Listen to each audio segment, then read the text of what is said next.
Your website is the mousetrap. Your content is the cheese. Welcome to Content Matters with Barry Feldman and Andy Crestodina. Bounce rate. Is it bad? Does it have a bad rap? Is the worst possible thing yet that you simply don't understand it? When should you be concerned? What can you do about it? That's why bounce rates matter. All right. We're going to talk about bounce rates, and we're not going to get anywhere until we just establish a baseline, and that is, what does it mean? And you are our resident Google Analytics expert, so what does it mean, Andy? A bounce rate is a one-page visit, or technically we'd say a one-page session. A one-page session. I went to your website, and I obviously had to land on a page. Websites are a series of pages, and that's all I did. Then I left. That's right. That's called a bounce. All right. Well, that sounds bad. It sounds bad. People might not agree with me here at first, but stick with me. Bounce rates are not necessarily as terrible as you might think they'd be. There are many huge, super popular, super famous, and super successful, profitable websites all over the internet that have very high, what you'd think would be very high bounce rates. And it might be totally normal. It might be totally fine. There might be lots of visitors who are just going to bounce because they came to your site for just one purpose. They came to answer one question. They got everything they wanted, and then they left. So there's really two kinds of bounces. There's a bounce of a visitor who came and they were like unhappy. The design was confusing. It was ugly. The page loaded slow. They just left because they didn't want to bother. But there's lots of people who bounce because they met their needs. They were totally successful. They're grateful. They didn't happen to subscribe or see a second page, but they just left. That's not necessarily a bad bounce. What's a high bounce rate? TechCrunch. This is according to Alexa. TechCrunch, 69%. Social Media Examiner, 75%. Content Marketing Institute, 68%. Is it really that bad? A bounce is not all bad. It's a normal thing, and I would not recommend freaking out over your bounce rate. All right. TechCrunch, Social Media Examiner, Content Marketing Institute. These people have claims to fame as publishers and authorities on the topics of, crunching technology, social media, and content marketing. And so they're publishers, they're magazines, and so people are alerted regularly that they have new content and their readers are loyal and they want to see it. So that's the bounce, right? They came in. It is, and it's high partly because these are companies that are good at marketing. Companies that are good at marketing have high bounce rates. If you're good at social media, your bounce rate will go up. If you're good at email marketing, your bounce rate's going to go up because the visitor gets the email. They loved the subject line. They opened it. They loved the call to action. They clicked. They loved the page they were on. And they finished reading it and they went on with their day. That's, it's not an unsuccessful outcome for your marketing. The better you are at search, the better you are at social, the better you are at email, the higher your bounce rate goes. You get much, much more traffic, but you also push up your bounce rate. That is a totally normal outcome. Let me ask you a tough question then. I think, looking back and then moving on, we've established that publishers that have loyal readers have high bounce rates, and that's that. And there's no reason to fret about it or hire an expert to lower it. It actually might even be a measure that's good, right? That's right. That's right. We said if your bounce rate is below 60%, you're probably not doing very good marketing. This was the joke you and I made. You corrected me. I was talking about baseball. If you told me that you're batting a 900 in baseball, I'd say, how come you're not playing much baseball? A 400 is an amazing batting average in baseball, which means you get a hit 40% of the time. So I think that people that have super low bounce rates are really not doing very much marketing. All right. Follow me on this one. Kind of a tough question, I think, here, because if you subscribe to online marketing, pay-per-click, even organic search, and people come and they land on what us marketers call landing pages, right? They're not not necessarily sales pages, and they're probably not home pages. They're pages that are specifically designed to sell you something or get you to take some sort of action. I suppose in the content marketing realm, that's very often fill out a form. If they do what you ask them to, fill out the form, they're probably going to be served a thank you page, and then they're probably going to leave. Is that a bounce? Nope. If you had a thank you page instead of a thank you message, then that's not a bounce. That would be a 2-page visit at least, because they landed on the second page, the destination of the goal, which is a thank you page. If your site is constructed such that the action, the subsequent outcome of them subscribing is they see just a little thank you message on the page, Then they might have succeeded on their terms and yours and then left and still look like a bounce. But you should never build a website that has a thank you message instead of a thank you page, because then you can't track that as a simple, easy to track destination goal in Google Analytics. Another type of site that has really high bounce rates is like, and these are not that common anymore, but the one-page website. Like people build, like sometimes they're like a single-purpose site, like in a sweepstakes site or like an events website where you just have this super tall page where the navigation really just jumps you down farther down the page. I do not recommend this. It's a disaster for SEO. You can't really do analytics with this site. Your bounce rate's going to be 100%, but depending on how the site's built, it could definitely affect your bounce rate. Yeah, I see that a lot. As you know, asked to help people write and plan their web pages a lot and websites. And I've never really heard that great of a reason to have a website / page like that, except for perhaps it just facilitates creating your website. Designers like I don't know when, but certain web designers fell in love with this thing called parallax scrolling, where you have two images, each of which scrolls at a different rate as the visitor moves down the page to create this illusion of depth. And it's fancy and it's pretty and people like eye candy, but there's never been any data that suggested that parallax scrolling somehow improved results.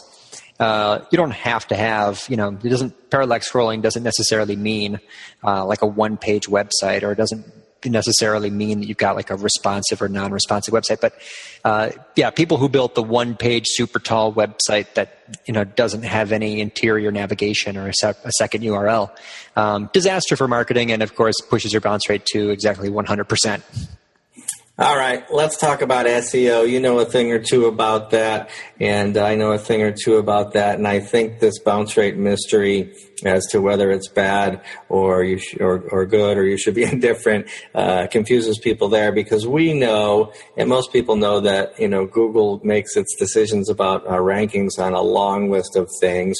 First and foremost, the popularity or authority of your site. In some cases the same thing, but then comes the other million factors, or I guess most would agree like 199. And so of those factors, user experience is getting more and more important as Google has a better understanding of what that is. And so we talk about the time on site, the dwell time, the number of clicks, the pages, and so then there's bounce rate. Bounce rate means they came and went. Is that something to fear when you're thinking about SEO? No, I've never seen evidence. I don't believe that it's true. I think there's tons of super high ranking pages all over the internet that have very high bounce rates, because so Barry, let's say you and I were creating a search engine today from scratch. Let's say we're hardcore computer scientists and we're experts at library science. We're going to index the internet. And would we really believe that if a person goes to a page and sees it and leaves, that it's a bad page? What we'd probably conclude, and what Google has almost certainly concluded when you look at the evidence, is that the bounce isn't any indication the page is low quality. What matters and what indicates the page is low quality is the time on the page. So you said it already, dwell time. If I go to a page and stay there for 3 seconds and hit the back button, I bounced and I had very low dwell time. They call it the short click. And Google knows how long I was there because, well, they just know. They own the number one search engine, the number one browser, the number one operating system, and the number one analytics platform. So they know that was a short click. Now I scroll down the page, the search results page. I click on another snippet, and I land on another page. I stay there for 10 full minutes, luxuriously navigating through this amazing page with all these details, and then I hit the back button. Now I bounce from both of these pages, but Google very easily sees and very easily knows that the second page was a higher quality page, at least for me in that case. So I see that bounce rate, zero correlation with high rankings, to my knowledge. And time on page, very high correlation with high rankings. It's called dwell time, and it's one of the most important of the so-called user interaction signals. Yeah, to further confuse things, I'm thinking like the metaphor in the retail world, maybe even lack of dwell time, if dwell time is not an important factor in sales, is not such a bad thing. I guess SEO is another measure, but like if you go to a fast food restaurant or drive through a fast food restaurant's drive-through window, you made a purchase and you had no dwell time, or you definitely tried to get in there and get out of there. And so perhaps some websites quickly sell stuff. I think that's true, and there are a lot of pages on a lot of sites that have short visits and still rank well. I doubt if they have a short visit and a high bounce rate, they're getting much traction from search, because that would be the short click. But I've got lots of pages. I see lots of pages on my site, my client sites, where it's kind of a pass-through page, like a product category page.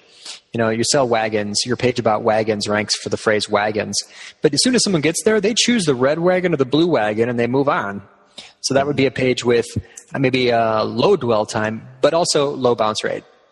Yeah. Well, I guess this is why we have algorithms, and nobody knows what are in them. Mm-hmm. And I guess this is why there are so many factors in them, because if it was a singular thing, the secrets would no longer be secrets, and we'd all play the same game. Can we agree on this, Andy? Bounce rate for your home page is a bad thing? I'm going to agree with you on that. I can't think of a reason why you'd ever want to have, those examples I was giving, and I was purposely sounding a bit contrarian. Those were mostly content marketing pages that answer questions, pages that offer, research-based topics, and people come for a single purpose. Your homepage, an even better example, a pay-per-click landing page. You live and die on your bounce rate. You paid for that visitor. You definitely do not want a high bounce rate on a pay-per-click landing page. That's going to kill you. But no, I'm going to say for sure on a homepage too. Like, why would you want someone to bounce from your homepage regardless of the traffic source? And so I got a good feeling, at least I have high hopes. You're about to tell us how to keep that visitor longer, how to get that visitor to go deeper. What's the purpose of a homepage, and how to maximize its value in that purpose? Yeah. Well, for better or for worse, people land on your homepage more often than other pages. You could probably change that with your marketing, and that's probably not as true as it used to be in the day where SERPs were often populated by branded sites.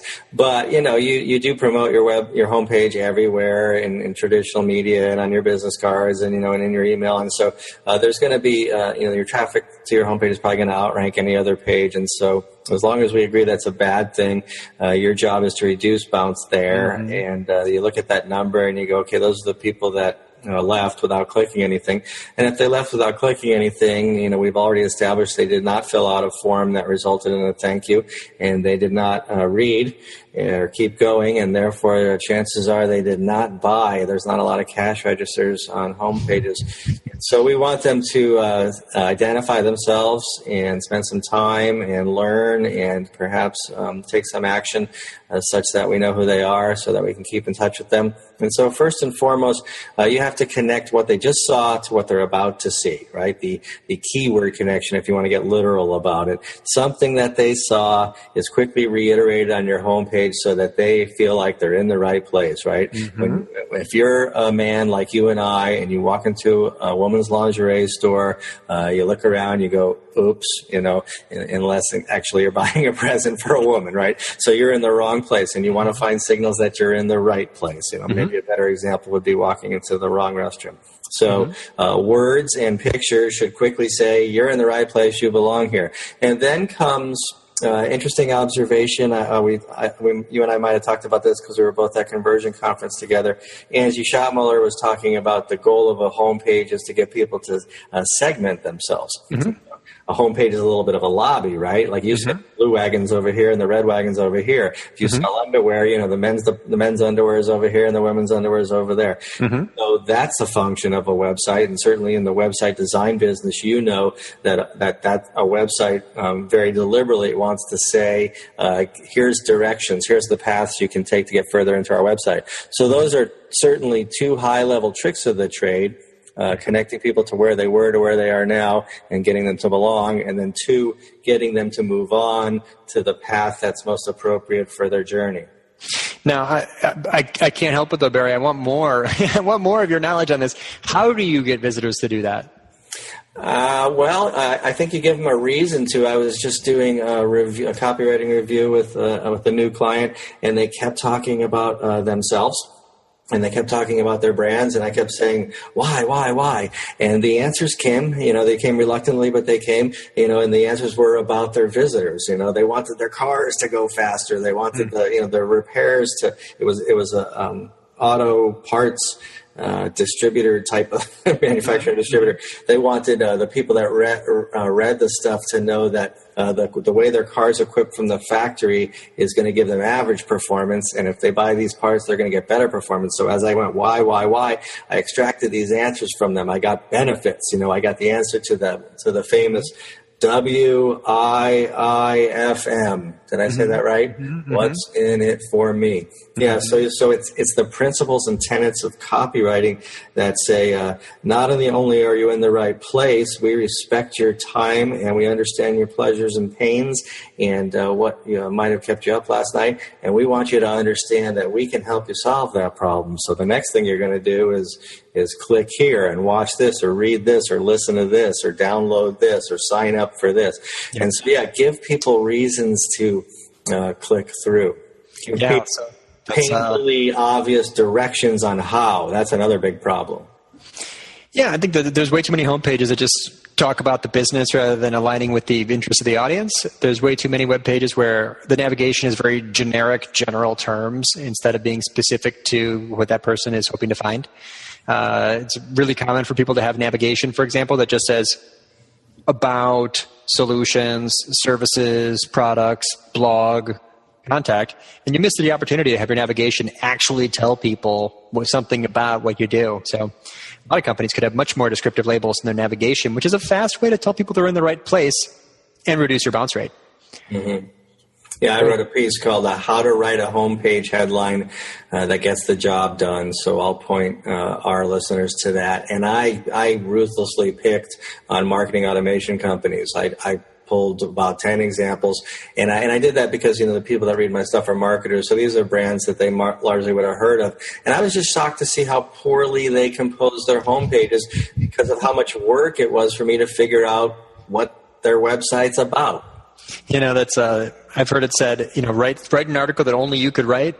That's a good example, Barry, of something that only you could have written. You laid into them. It's a great post up about it, or you just pull it up because you got screenshots and it's like a page fight. It's like a web page critique of the biggest marketing companies in digital. Yeah. So I probably didn't make any friends. Like, here we go. Acton, bleep, voted top 3 in customer satisfaction at Dreamforce. Well, talk about a fill-in-the-blank useless headline. I don't know what any of that means and why I should care, and I don't even know what business you're in, So hopefully I didn't forget, but that's a lack of connectivity to what I saw before. And the best page of all these 10 or 11 examples isn't even interesting. It's just relevant. It's HubSpot's, and it says, grow your business, and I think that... Yeah, I think that actually is animated, so it's like grow your email list, grow your traffic. Yeah. So at least it answers the question why I'm here.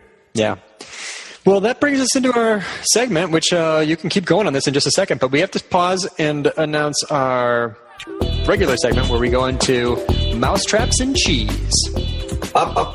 We need cheese music. All right, so cheese typically goes first, even though I've been yakking a bit. I want to talk about, as it relates to getting people into your website, in this case, your blog, or written material on your website. I want to talk about the first thing they read after the headline, after that connection's made, so that we don't have, I guess, a low dwell time.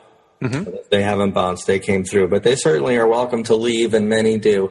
And I think there's this psychology going on that copywriting can speak to, or a copywriting tip can tackle, and that is that the first thing they read, often called the lead, mm-hmm. The lead is spelled 2 different ways now, the way you would expect, and then the journalism version, LEDE, and it also means 2 different things. To some people it means the first sentence, and to some people it means the first paragraph. Let's not worry about that. No matter how you spell it or what it means to you, it's the stuff that people read first and make a decision psychologically whether they're going to stick around or not. And what I recommend is that is not a dense, technical, boring, lengthy, or hard to read passage in any way. And so it could be one word, it could be one sentence, it could be more fun than you had in mind. A lot of times you write a piece, you go back and you realize that your piece actually starts with the second paragraph, and your first paragraph was a runway. So I say ruthlessly edit your first paragraph so it's fun and it says to me, without me actually gyrating, just me psychologically saying, this is going to be cool. This is not going to be hard work. Think about when you look at a bunch of testimonials on the back cover of a book. I don't know about you. I guess I do know about you. I see some of them are 5 lines and some of them are 1. I always read the shortest one first. And so I think if you want to get people into your content and get them to keep reading, tell them this is going to be easy and fun with short, snappy leads. Definitely. That's really important, and it's a way to keep people on the page, keep them from bouncing, because you're not sending them into this long path where they have to go through, reading is a tiny bit of work. You got to go through several lines to get to the point. Unburying the lead is one of the most important writing skills. It's something every marketer has to pay attention to. Mousetrap time. I can tell you how to keep your visitors on your pages, even your content marketing pages, even your single purpose answers the best question page that might often have a high bounce rate, because it's that same point. People often leave because the page is just too dense. Those lines are too long. Those paragraphs are too long. So formatting is a way to lower your bounce rates. If you've got some 5 and 6 line paragraphs, bust them in half and get them down to 3 lines. If you've got a long desert of text, break it up with subheaders. If you got, if you go down 600 pixels and you haven't seen another picture, add more images, add video, add internal links, add bullets, add italics, add anything, add video, add anything that will make this page more scannable, because the reality is that your visitors are scanning. Period, full stop, end of story. That's just the reality. And it's not them, it's us. It's all of us. We all do this on websites. The Nielsen-Norman Group study shows that only 28% of words on average are being read. When you calculate that from average reading speed to average length of page to average time on page, it's probably more like 20%. So bottom line, you lower your bounce rate by including tons of formatting, including multiple images. This is the best way to keep the scan reader going. And it's you can put in calls to action in between to get the visitor flowing farther down into other articles. But in a desert of text, images are water. Give your readers a sip. Don't ever let there be a scroll depth at which it's all text. Go look at your site, find pages, and if you find any scroll depth at which you can't see anything on your screen but words, at least put block quotes in there, at least put subheaders in there, and that's going to reduce your bounce rate and keep your visitors on your site a bit longer. 28% of the words are read. That's right. 72% are not read. I got an idea. How about just get rid of those 72% of those words? Just cut it down so you've got only what's left, right? If only we do an eye tracking study to see what words people didn't look at and just delete those, because obviously those are the unwanted words. The magic mind reader only puts the 28% of the words on the page that get read. All right. Well, should we have another episode, you think? Let's do another one. Why not? All right. What should we talk about next time? Everyone's asking. It's a common question. It was your idea. You triggered this, and I'm finally creating some content about it. Domain authority. It's a domain authority? Boy, that sounds technical. What are you talking about? It's your rankability. Just call it your rankability, your likelihood of appearing in a search results page. Ooh, yeah. We know people want to appear on search results page. All right, we'll talk to you next time. Thank you for tuning in to Content Matters. It's gonna take a little time. See you next time.